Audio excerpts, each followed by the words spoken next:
কুমোর পাড়ায় গরুর গাড়ি বোঝাই করা কলসিয়ারি। বাবা, হ্যাঁ বল। আমি তো বড় হয়ে গেছি, আমি একটা প্রশ্ন করতে পারি? হ্যাঁ কর।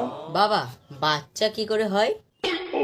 বাচ্চা, আচ্ছা, তুমি যদি না বলো আমি তাহলে ইন্টারনেট থেকে দেখে নিচ্ছি। আরে না না, কোনো দরকার নেই, বলছি তো।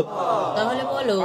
বাচ্চা, হ্যাঁ, বাবা মা যখন একসাথে থাকে, থাকতে থাকতে যখন বোর হয়ে যায়, উপর থেকে ভগবান এসে তাদের একটা ছোট্ট একটা বাচ্চা ঘরে দিয়ে যায়, যাতে বাবা মা বোর না হয়।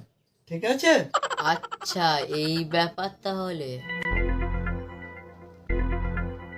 হ্যালো প্রীতি, আমি সব জেনে নিয়েছি। শেষ করলে কোনো বাচ্চা হয় না। কাল থেকে আবার করব ফুল দমে। বাবা, তুমি কি হাফ প্যান্টে বেল পরবে? শুয়োরের বাচ্চা! বাবা, তুমি নিজেকে শুয়োর কেন বলছো? তুমি কি পাগল চোদা হয়ে গেছো?